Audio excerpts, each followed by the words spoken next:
जय श्री राम। इतिहास पढ़ो या नहीं पढ़ो कोई बात नहीं, इतिहास स्वयं वो लिख करके दे जाते हैं। और आज उस इतिहास को स्वर्णिम अक्षरों में अंकित करने का कार्य 27 फरवरी सन 1931 को एक ऐसे क्रांतिकारी, ऐसे देशभक्त, ऐसे प्रखर, ऐसे आज़ादी के प्रज्वलित दीप की मशाल लेकर के सारे संसार में भारतीय क्रांति का अलग जगाने वाले क्रांतिकारी चंद्रशेखर आज़ाद। मुझे गर्व है कि मैं जिस क्षेत्र से आती हूँ वहाँ पास ही भाभरा नगर पड़ता है। अलीराजपुर और भाभरा जिस क्षेत्र को आज आज़ाद नगर के नाम से जाना जाता है, हम भारतीयों को गर्व है कि इस राष्ट्र की मिट्टी में ऐसे ऐसे क्रांतिकारी, देशभक्तों और बलिदानियों का खून गिरा है, जिसको चंदन की तरह मस्तक पे लगाने से यही एहसास होता है कि वह खून कहो किस मतलब का जिसमें उबाल का नाम नहीं। जो परवश होकर बहता है वह खून नहीं है पानी। वह खून कहो किस मतलब का जिसमें जीवन न रवानी है। जो परवश होकर बहता है वह खून नहीं है पानी है।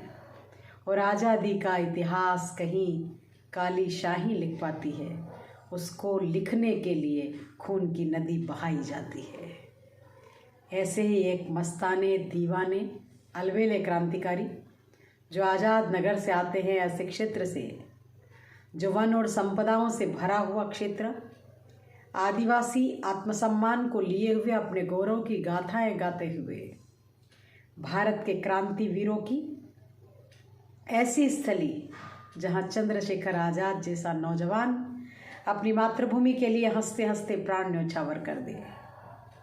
किसी कवि ने कहा है कि जिस दिन भारत की लोकसभा वासंती चोला पहन के आएगी, उस दिन भारत का हर बलिदानी मन तन से पूजा जाएगा।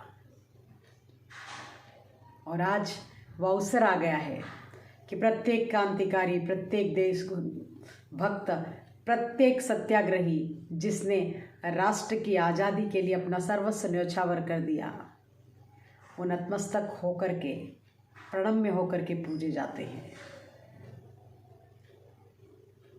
कहते हैं जब जब उठती है अनाचार की आंधी, तब तब पैदा होते हैं आज़ाद चंद्रशेखर बलिदानी।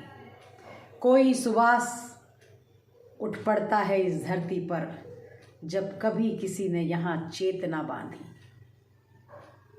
चेतना बांधने के उस युग में भी, हजारों हजार पहरे लगने के उस युग में भी चंद्रशेखर आज़ाद, भगत सिंह, सुभाष चंद्र बोस और असंख्य असंख्य बलिदानी इस राष्ट्र को समर्पित होकर के आज ये राष्ट्र जिस स्वर्णिम युग की आभा लिए हुए हैं, आज यह राष्ट्र जिस अमृत काल में अपना समय व्यतीत कर रहा है, यह राष्ट्र जहां राम मंदिर की स्थापना के बाद सारे प्रहर, सारी रात्रि आनंद और परमानंद की अभिव्यक्ति होती हो, आज ऐसे समय में क्रांतिकारी, देशभक्त, ओजस्वी, तेजस्वी और प्रखर पंडित चंद्रशेखर जी आज़ाद को नमन करती है।